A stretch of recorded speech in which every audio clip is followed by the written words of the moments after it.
Welcome to WO50, Women Over 50 Embody Wisdom and Wellness.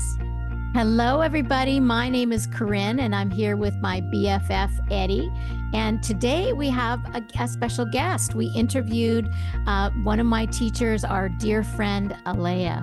For Alaya's invitation is to meet what is here so deeply that separation cannot be maintained. When separation falls away, what remains is our true nature, open, loving, and free.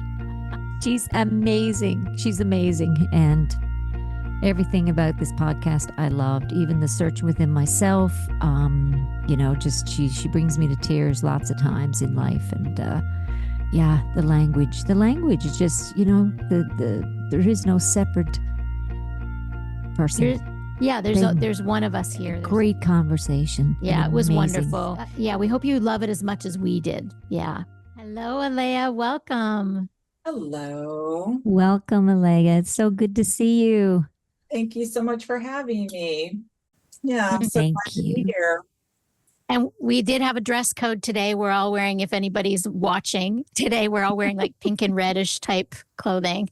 Yes, it was a surprise though. Mm-hmm. It wasn't planned. Yeah. No, It was when that we all synced up in the ethereal world. We didn't like text each other. So Mm-hmm. yeah. Yeah. So I'm so excited too. We've actually only interviewed one other person so far because Eddi and I have so much to talk about between the two of us for the past year and a half.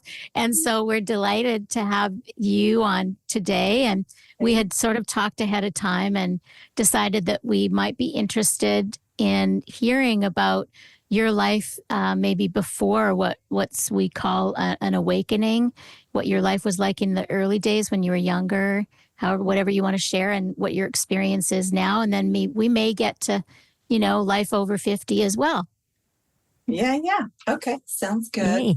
First memories. I mean, when you're really, it feels like it's kind of like a full circle actually, because when you're really young, you really are not living with a lot of what you're kind of saddled with as we get older, the conditionings. And some of the conditionings are so obvious to us if we feel into them, right? And when we're really young, there's that no time, right? Like the day goes a really, there's not that sense of, you're not even old enough to like know what time is. You haven't like learned it yet, you know what I mean?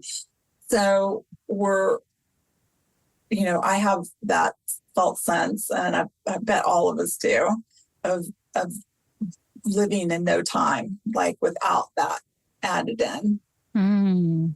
So, right. So just kind of that feeling that, because what I'm going to talk about, y'all are going to, there's going to be a lot of sameness, like of feeling it inside yourself. So I also want to invite everyone to check in, so to see how it is for you too. So, but. So question, are you talking about the, like kind of before, I would say 13, 12, when you're that young, when you don't know about time, like you don't even know what time is? And I think because like once it starts kind of coming in, if you feel it, there's more boundaries that come in. There's more like things you're to do or schedules. You're kind of getting into another way of functioning actually, right? So maybe I can only just say for this, here, and that's seems like maybe like 6, 7, 8, and I think also about my children, like what I'm thinking of right now is them playing on the beach, and how their playing on the beach changed, I'm thinking about how it was, you know what I mean? Where you're just sort of like, in the water and like, right? Like it's all present and joyful.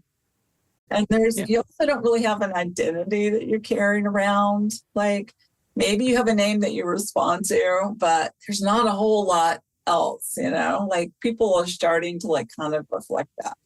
like, oh, you're really beautiful, or you're really smart, or you're really sad all the time, or I don't know, like, it's like, but prior to all of that, like when you're just this little person that's kind of unencumbered by a lot of like what starts coming in, and the way we function is that we think these are all like really important things to, and they are in some regards, sure.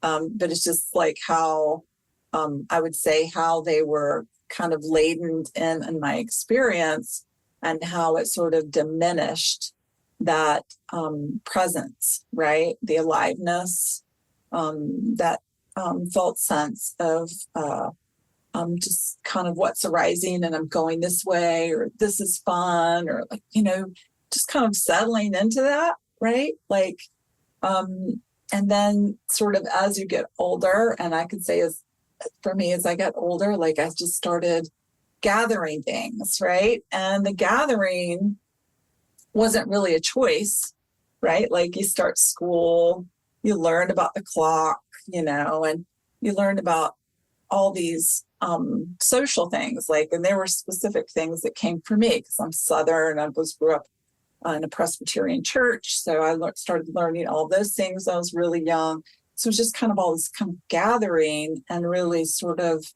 I think when we're young, we're also just, or at least I sense like we're very spongy, right? Like we're really open naturally, right? Because we're coming from this very open, natural present, with right, like there's like a full completeness feeling there too. I never felt like a lack when I was really little. Right. Lack, right? So, but the lack starts coming in, and then sort of that like higher, lower, like something I don't have and that I need. And so I'd say, as the years went by, that became, I wouldn't have known it because it just, but I would say now I would use the words burdened, right? Like, and there is like this kind of, you have to kind of feel into it. There are things that are really important to learn, right? That like is helpful, but there is a lot of things that are built on beliefs or, particular conditions, that are taught, like I'm just being born as a female or being understood as a female. We were kind of having a little conversation about this before we met. There felt like there was some trappings there, like even as I like felt different ways, you have the rebellious person, you have the like feeling strong and all this, and right. In my mirror, I was told to be very quiet, right? Or very following, right? And all of these kind of things. So, and very, very much so in my culture, in my immediate family. So that also layered my experience, right? So, yeah. Oh, and can I add too, like what I'm this is so beautiful to hear you. And I love how you started this full circle thing. And this is so exciting. Yeah.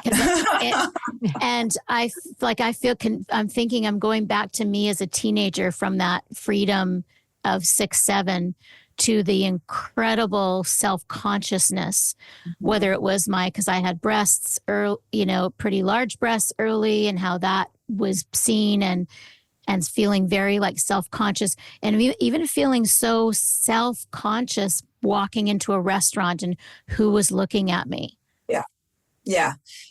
And, all of those things are sort of like, I can feel now. I mean, I studied psychology in college, and, I almost went to get my master's in transpersonal psychology. So it was something that I became very interested in too. I also sociology and anthropology. I love all of that stuff.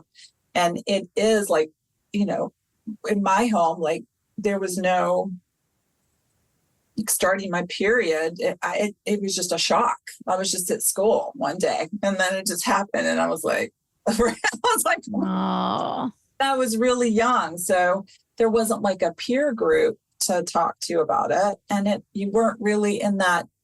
I think also our generations too, like, as I think there is, all of those kind of complicated pieces, like where you live, how your family really talked about it, like what was society saying, when I was growing up, that was, saying what was okay and not okay. And it's really interesting to kind of feel into it, because like as I have children now, they're a bit older, but I can see just society wise, I mean, there's still a lot of, there's still a lot of what I saw when I was a kid, which is kind of shocking, but there's also a lot of more freedom, I think, too, more than what was available. Not, like maybe with what parents might be saying to their kids than say like what my parents were saying to me. Does that make sense? Just as, I mean, that is such a broad conversation. It would be kind of hard to, we could just, this right here, I feel like we could stop and talk about. Eddi, was there something you were wanting to say? Well, yes, Alaya, as you were talking about childhood, and you grew up Presbyterian, and I grew up Roman Catholic, and when I started my period, I thought I was dying. Like, there's a book under the counter you could read, or when I told my friend, I was like I'm bleeding. Like, what is this? Am I dying? She's like, oh, you could have babies now. I'm like, what?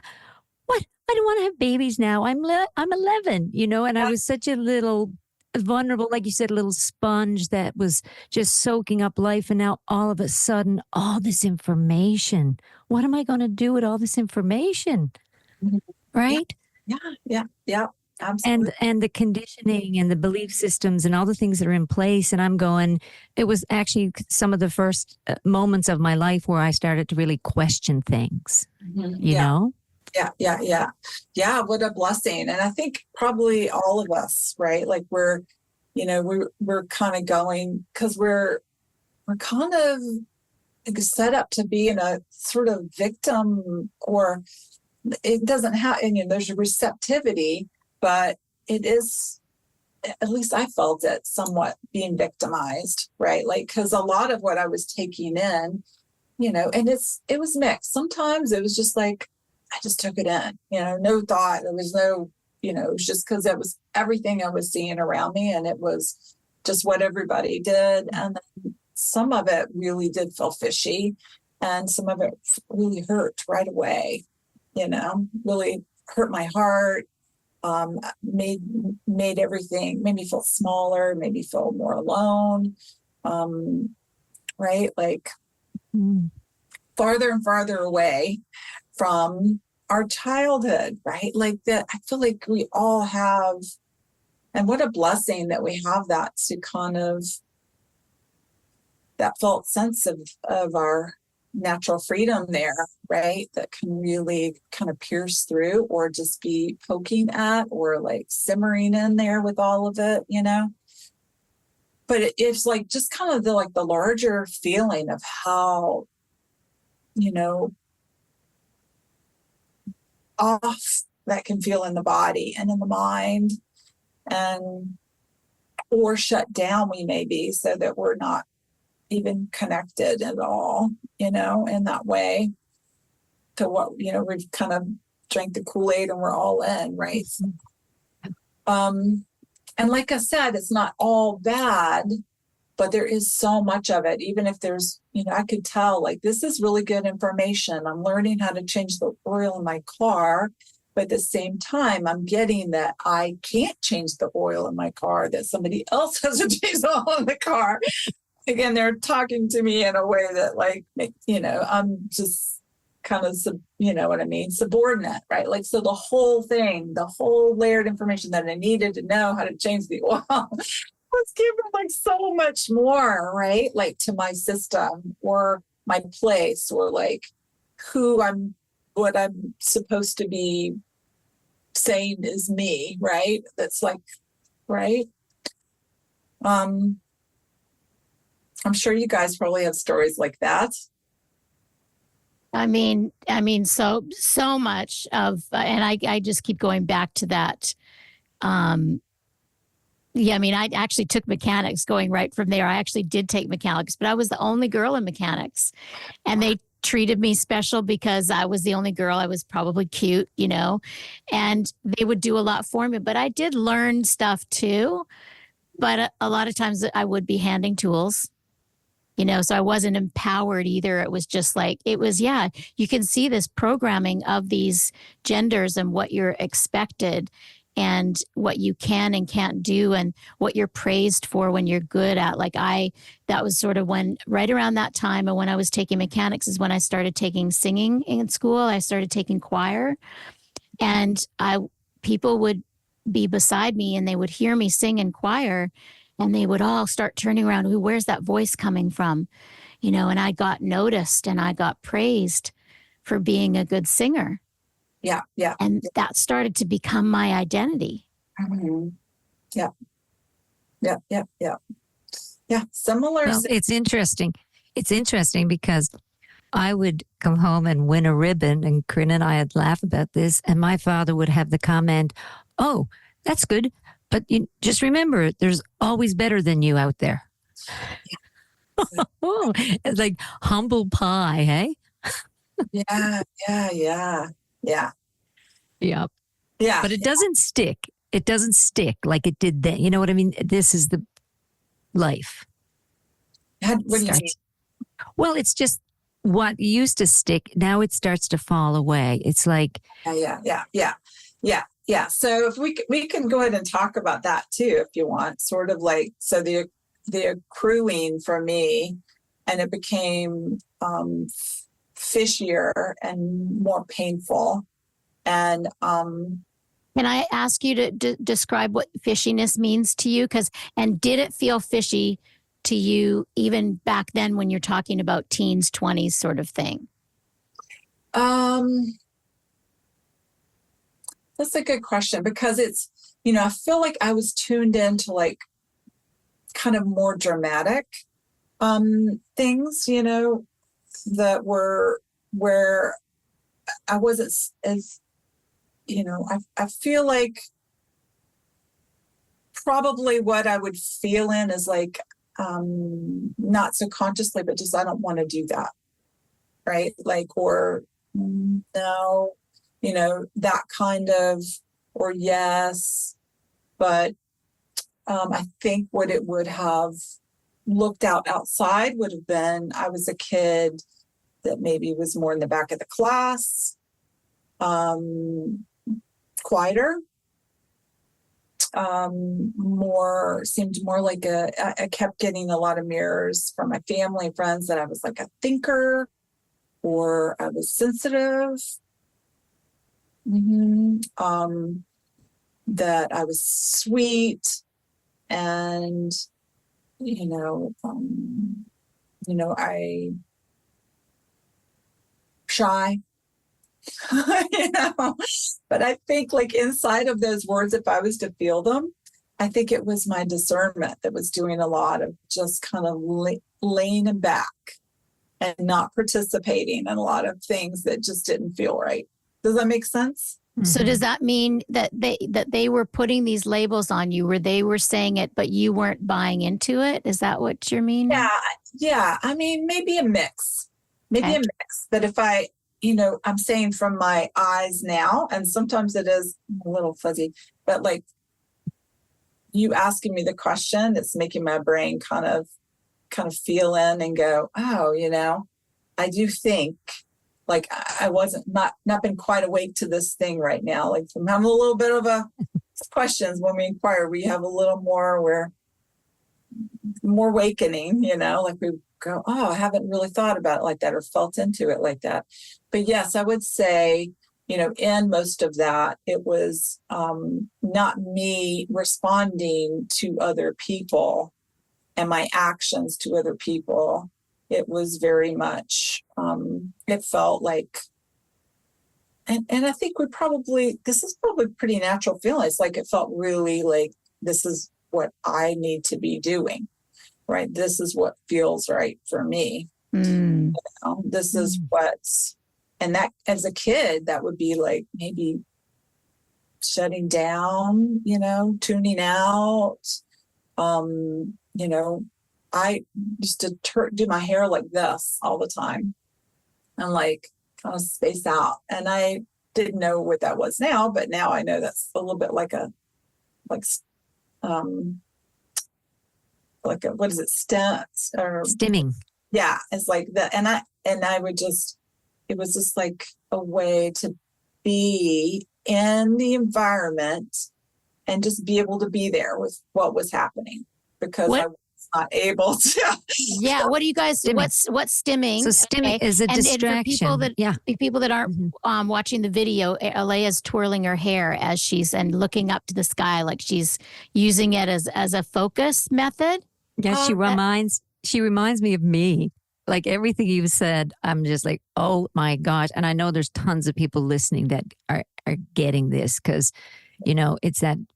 this is beautiful. I love where this is going. But stimming is the term of how we distract ourselves. And a lot of kids, are diagnosed, in the neurodiversity lane, that are neurodiverse, ADHD. They have stimming things. They go to different parts of their brain to, whether, for me, it was picking my fingernails or flicking them. And I still flick them. I drive people. She does all the time. It's picking, like, and I'm thinking, right? But I'm flick. Poor old Strat drives him nuts too. So, yeah.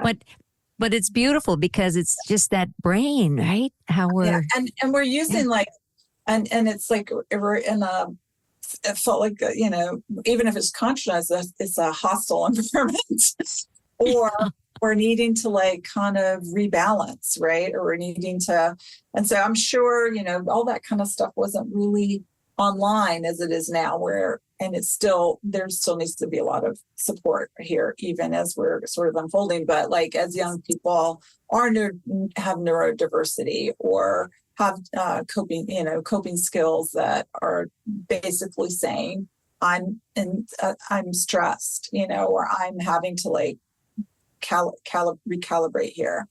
And so,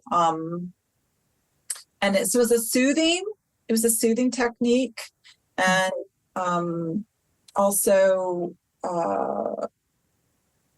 really sort of almost checking out kind of like maybe the way some people, and it's not that I didn't use this also, but like fantasizing or daydreaming, or this one was just no story. It was just kind of like, it has just sort of a vacant kind of, but it feels, I think in that time, it was really good medicine, it felt like. And then my parents would like kind of, you look like you're a helicopter getting ready to fly off, right? So it was not even really valued for me, right, in that way. Or there was shame, so it was hiding it, those kind of things, or maybe a little. But actually I think maybe I didn't hide it that much. I think I just kind of kept going, actually. But I did feel it. I did feel what the comments, but it seemed such a necessity for me. And that was just one flavor, like sitting in the back of the classroom, or you guys may have stories around that too, but the main sense is I'm hoping that you guys feel is just sort of this sort of layered effect. And like, we start really, really young. And then my own experience was it just kind of kept getting more and more so. I would say, I had this experience when I was very young, and I woke up from a nap. I was, it was before 4, so I was like 2 or 3. So I don't know, my because I don't have anybody to tell me when it was, because it just happened to me and I didn't talk to anybody, but I know where I was and I know we moved somewhere. So the timing I can kind of narrow down. But I woke up from a nap and like presence was even experienced more vividly, right? There was like, and in a way that's really, really challenging to describe, but it like is my strongest memory still of my young childhood. Is like sort of like a very grounding experience that like kind of that felt like it changed me. And it really, in this way, I would say what remained from that, it was an afternoon nap, right? And what remained was a bit of a shift of, and actually, I don't know if it was a shift, but I can just say,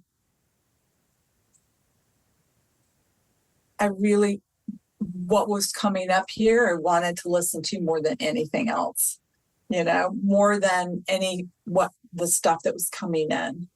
So it felt like I could trust here what's going on inside more than what I was hearing. So there was a skepticalness that I think that kind of really permeated, but y'all would have to tell me y'all's experience, because I don't know. I just know that like, not that I didn't buy all in and drink the Kool-Aid in lots of ways, but as I got older, it felt like that young experience and also just the childhood freedom experience, right? Like it all became more, it seemed further and further away from my experience, and I was suffering more and more because of it. Mm-hmm. Like I was hurting and more confused because there was this feeling of this is not right. Mm-hmm. This is like, I was feeling a weight of all the stuff that I had been taken on, not consciously knowing all of them, like the way I'm even talking about it now. I'm talking about it now because I'm older and I'm able to have like a reflection that's able to somehow speak about it in a different way. And if you ask me 5 years from now, 10 years from now, I'd probably say something totally different. Mm-hmm. It's like, I don't know, like it would have a whole deeper resonance for me, because that does seem to be infinite, and yet that I would describe it, and you can tell me if I'm on it or off it, but that 4-year-old experience, the way it was described, and I took it as like that it was like a presence, like presence seemed more true and real to you, like what was inside and what was present, timelessness maybe, and then all of the world stuff going on, like that seemed more trustworthy and more real. That's hard to say, but at the time, it just was very natural and regular. Yeah. I was a little person, so there was no way of having that language or having sort of thought process around it. That's kind of come online much later in life, but it's come online in sort of in that recovery, that like, that they said that 10,000 veils fallen away, but the slowing down, right, to really recover everything that's been lost and all the added on, like being really gentle and that's something, this language also coming online as I continue to get older. Maybe even not so much in my 20s, but just kind of an innate slowing down, right? Like I really lived a big life. I did lots of fun stuff, but I thought later, after I was 30, and so that it was very interesting that I always was by myself at home. Never had parties or anybody over, and I never even thought of myself as like an extrovert or introvert. Those were all kind of interesting conditionings too. It was just sort of like slowing down so I could balance is what it felt like. I could feel everything that was happening. I just sort of, I don't know if I can quite explain that, but yeah, I mean, sorry, Eddi, go ahead. No, because I've been in your presence and heard conversations with you and how you handle conversations and language, and I love the way there's I feel like it's almost like a falling away now of that word judgment. It's like you after that awakening, or as you move through, even we keep having these awakenings, it feels like over, it's like when you said it, we're infinity, and even 10 years from now that story might change yet again, yes. Because or just that how the brain perceives it, or our how we how we go introspect with everything, right? And like even the stimming and the words, even that word didn't exist when we were stimming and picking, and but that judgment always has. So though I feel like you have this beautiful, this gift of presence and getting people to really check into themselves, and the question you always ask, or I think you do, is inquiry, is asking, is it true? Right? Is what we're thinking or what we think someone else is thinking? Why are we trying to think what someone else is thinking? And that judgment piece, it feels for me, has fallen away from you. Like it's not a measuring stick for you in your life. Am I correct to say that? Yes. And I would also say there's a big slice of humble pie there, because along with this sense of infinity and deepening, it's like, you just don't know like what's going to show up. I use those words like what's unmet, untouched, unloved, unconscious, and that we really don't get to control how that goes. And, our heart can be really open and we can be really available. And the timing of just some situation pokes some bear or something that's been closed, and it opens, right? But the difference is like, if we're not open, right, then we're creating maybe more judgment, right? Like in all kinds of ways, like, oh, I'm bad for feeling that, or like, I don't know, like you can just feel like the million ways that we sort of can just double down on judgment and superstition and all these kind of things. But like when we're just naturally open, like this child, right? Like in this recovery, like as we add on all of these things and we're sort of like starting to slow down and be like really tender and gentle, that like it's just this recovery and this kind of simmering and gentle opening and like returning. But we really get, we've learned how to change the oil. Do you know what I mean? That's right. We're no longer like what was hurt by, I can't do that, right? I'm like, I'm going to just feel that, right? Like that I can't do that. Not tell a story about it, not point out, right? And just kind of feel because it comes in and it just lands in our body, right? And then we're like, that sort of condition is like that carrying that burden.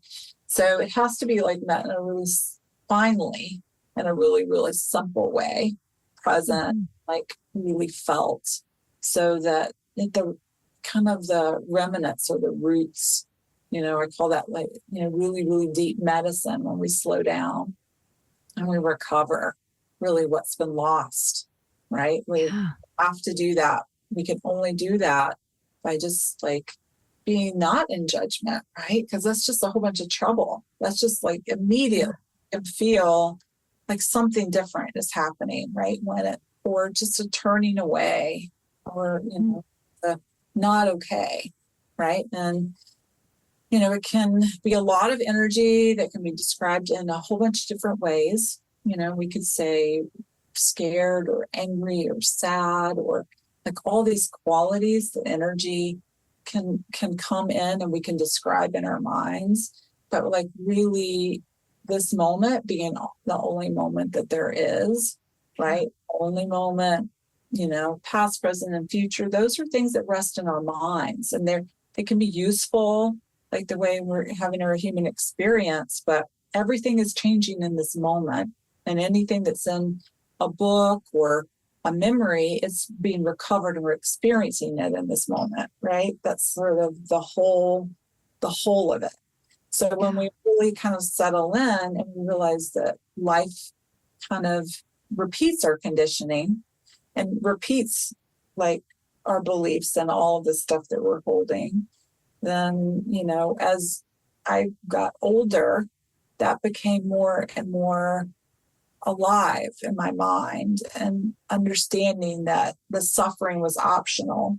The sort of baggage I was carrying, like, wasn't just reeked of like not a whole different energy that felt kind of dead, or like very not heart energy, or not this energy of when I was a child, right? Like that seems very, doesn't it, for you guys? I mean, it's like you can't argue with that experience of like when you were so young, right?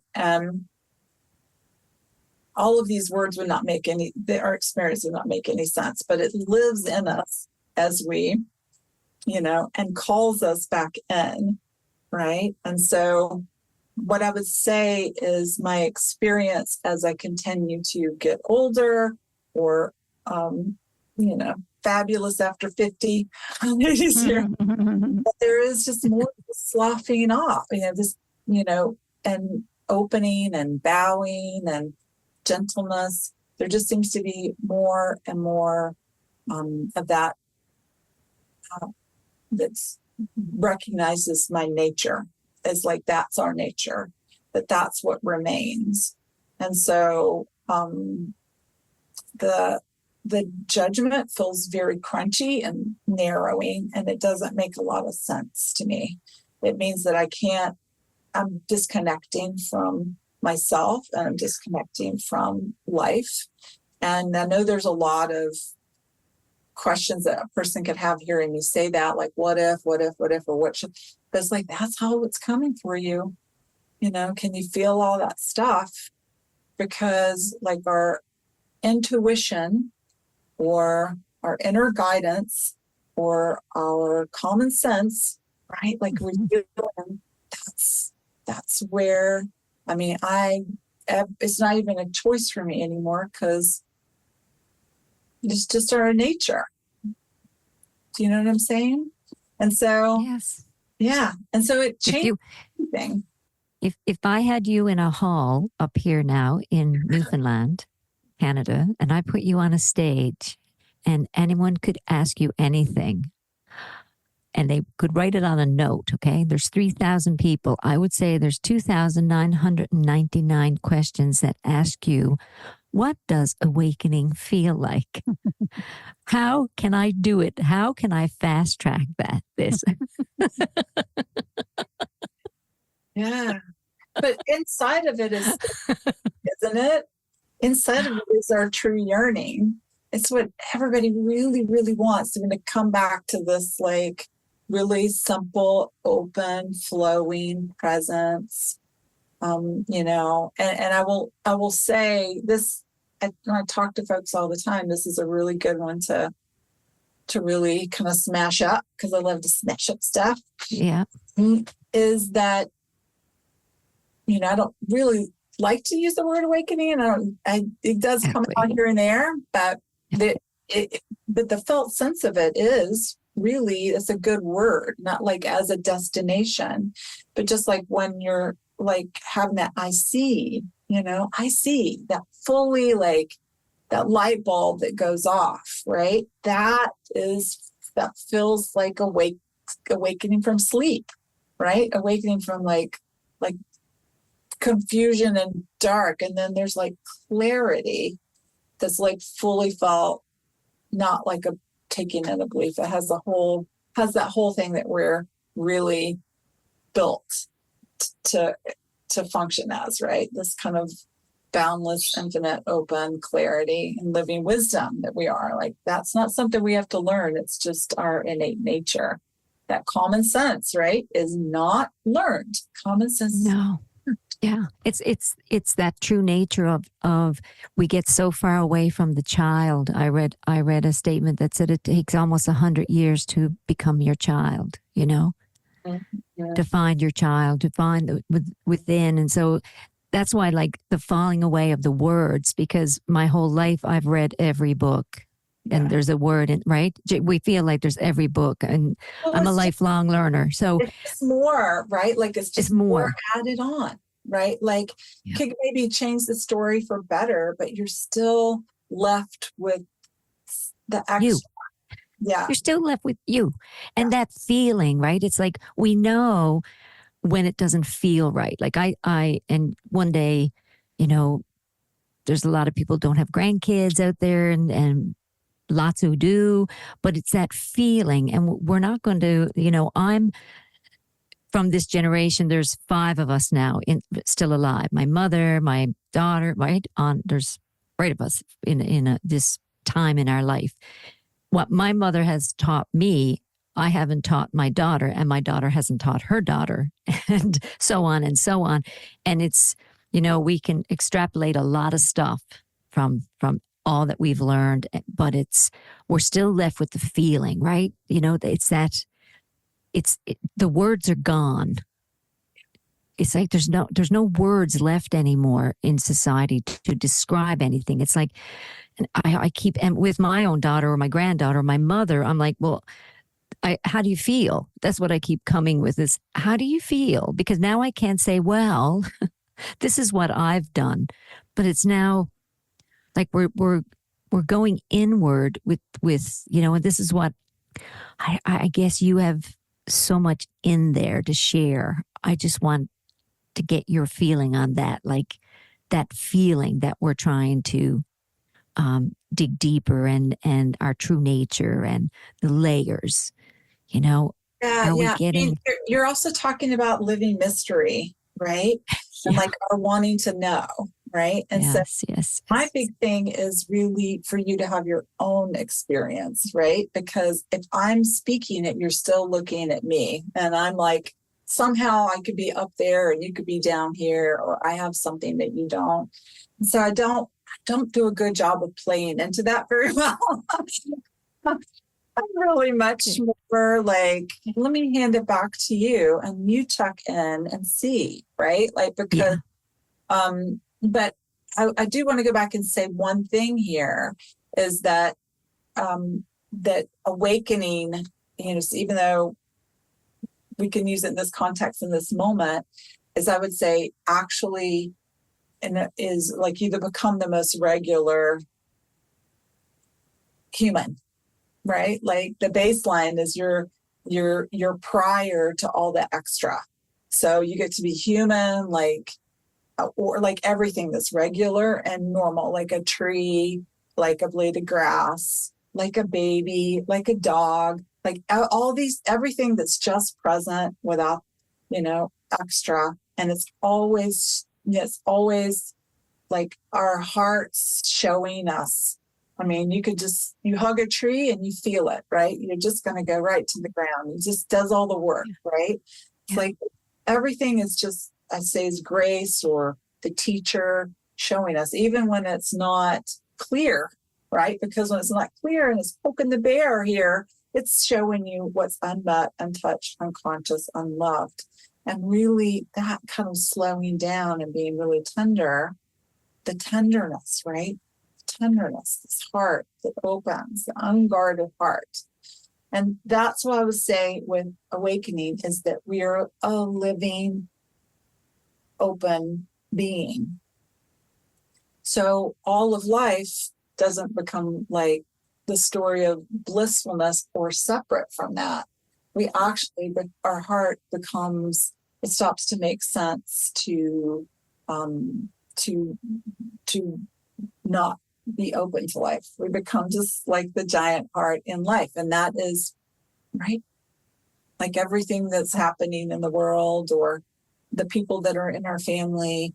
And really that deeper invitation is like what it is that we're feeling inside our bodies, like with this deepening of not just our human form opening, but like what we're experiencing, which seems outside of us.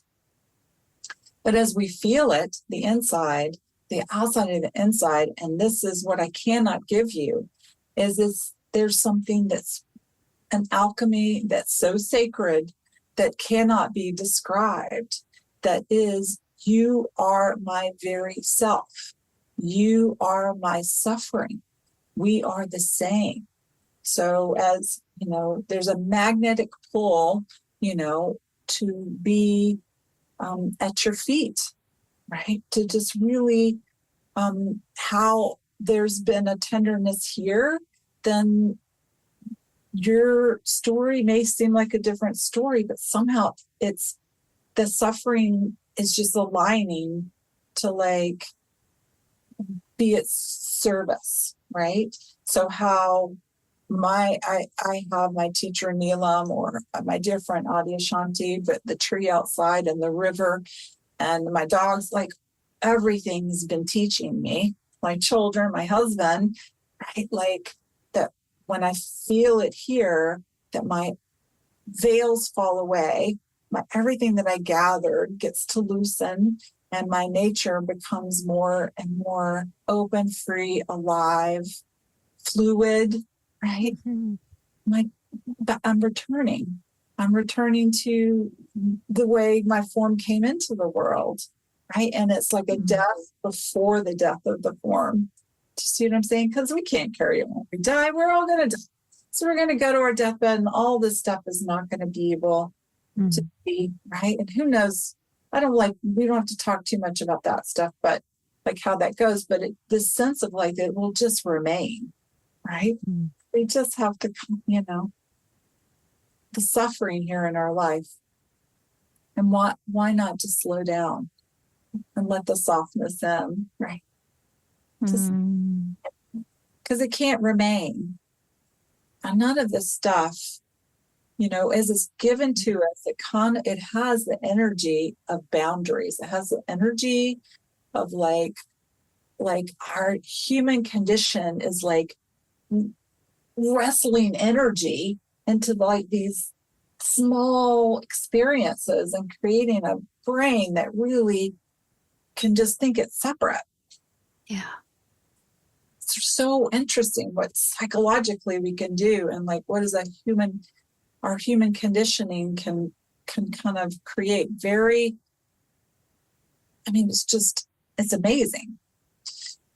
But it's all further and further away, right, from this simple, present, alive functioning that we are, right?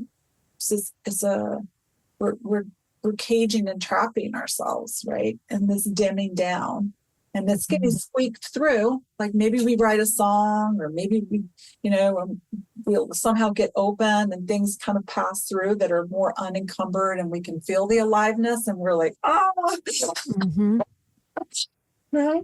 But it's our nature, right, to just always, you know, even in what seems what appears as all the varied experiences of life, right? And then we also, I would say, what's different before and after is this aliveness, the experience of deadness and aliveness, and how it's kind of really that judgment and just sort of, you know, ends this sort of higher, lower, you know, saying that like, you know, this opening to what is like the great equalizer. So then everything really, what seemed like it was better at like that flower that's really beautiful and full bloom is like the perfect flower. I really don't have a lot of differentiation between that and like, now I'm all of a sudden open and available to like this flower that's changing colors and like drying, and like even the touch of like it crumbling in my hands, and like the feel of it, you know, snowing onto the ground, and or all this kind of stuff becomes available to me, where all I was shut down, right? Because I'm here, and it's, maybe that's the best way, just talking about like what's here in this moment. It seems boring the way we are functioning in separation, because we're kind of like we're more set up for just focusing on the highs, right? Yes. A judgment. Yes. Yes. Grab that energy, because we're disconnected from this energy that we are. Right? Yeah. Difference of aliveness and just this sort of not even noticing. I mean, I could say the word noticing, but many times I don't even think about putting music on in the car anymore most of the time. Sometimes I will, and I'll put a podcast on. A lot of times it's like, it doesn't occur to me because I'm just so full. Yeah. Yeah. I mean, Alaya, I love that, because that's what I have experienced. I have this experience that I share with people sometimes that helps to describe that too, because I feel like that our suffering, the suffering we see around us, the suffering we can experience, is that search for that pleasure on the outside and what we like, and our the optimal, whatever food, temperature, partner, whatever it is. And that's constantly changing. It's always going to change. Yeah. And so I had this experience where I was feeling very full, as you just described, like very full, not being drawn or away from anything. And I was taking out the recycle. This was quite a few years ago, when I had to take out the recycle, going out the back, and I had these metal stairs. Remember at the Jacksonian, Eddi had these metal stairs that had holes in between them, kind of like an Escape in New York, where you have those metal stairs. And I walked down, and as soon as I got to the top of the stairs, like 4 flights up, the bag broke. And it was it wasn't garbage, but it was kind of a nasty recycle stuff. It was a big black garbage, and it went all the way down on every stairway. And there was so much fullness. It wasn't even a problem. It was just like, oh, I got to clean that up. Yeah. It was like, and at that moment I was like, I could be here. I could be on the beach in the Caribbean, which I do love laying on the beach in the Caribbean, but I was totally fine. Picking up the garbage was the same. Yeah. And how old were you, Corrine? 33. Yeah. And I think at that point, if that had happened to me, I would knock on everybody's door on every floor going, I'm sorry, I'm such a Canadian. I dropped my garbage on here. Yeah. But that right there, your invitation is to like that impulse. Can you just be really slow down and really feel that? Doesn't mean that you still maybe wouldn't do that. Who knows? But if you slow down and really felt it and see, right? Because the way Corrine's describing it, that you're doing a great job. That is what this experience. And it's really, that's just it all the time. That's just action, right? Yeah. It's like we're loving what is.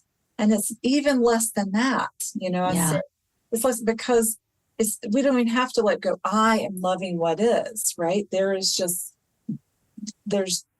loving. Yeah. This. Has it gotten easier after 50 to love what is? I like maybe the word deepening. Yeah. And saying, instead of saying easier, or that it feels like there's softening, then that continues to be a deepening and softening, a tenderizing.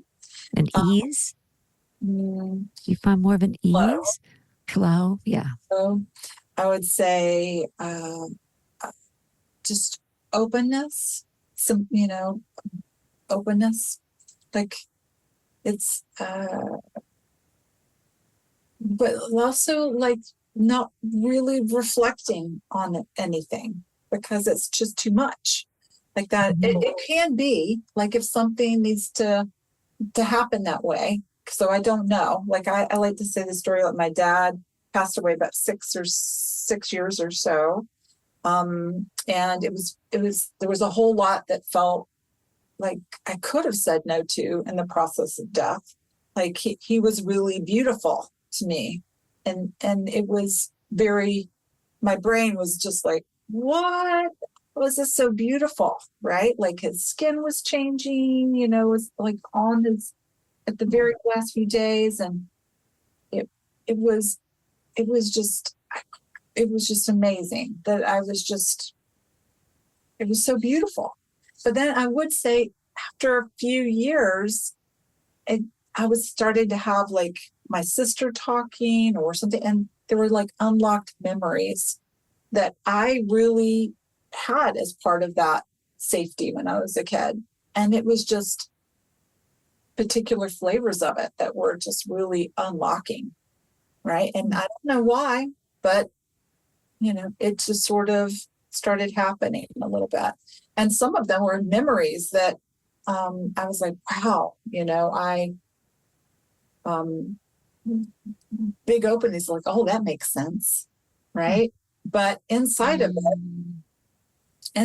it, I was feeling a lot of different feelings, right? Like the kid, the child, scared child, the confused child, and then like the clarity, and then sort of the openness, of feeling all of it, right? Because you can just feel like what's unmet, untouched, unloved, and then it's spontaneously arising in the body and consciousness. And then there is like, it doesn't make sense to do anything, but to like welcome, or our nature doesn't even, it's just so organic to just open to what is here, right? So I think it just sort of came and I felt it like a big rush of energy, and I didn't even say anything. Like this particular thing, I didn't even say anything to my sister. I talked to my husband later the day because it was like downloaded memories that weren't available to me, Wow. And I shared them, and he said, wow. And then more of the bits of it, sort of like a star exploding or something, you know what I mean? Just like how that goes, very mysterious. And I feel like saying that can kind of create more of the felt sense than what our mind wants to try to know and like put into like it's that we're really taken care of in that way, and that like what we hold is not really natural to our nature. And when we're open, our brain and our body all just kind of has like a way of experiencing it that could be very like a snowflake. Like no one will be the same. You see what I'm saying? Yeah. It's beautiful. That is wow. That's Alaya. That's Alaya. Yes. Now, because we talk about you sometimes on our podcast, we'll say Alaya this, Alaya that, or I just came back from Alaya, or remember this. And so people have heard us talk about you and now get to experience you. And so, oh my gosh, such deep gratitude. Oh, absolutely. Yes. I bow to you. I bow to you.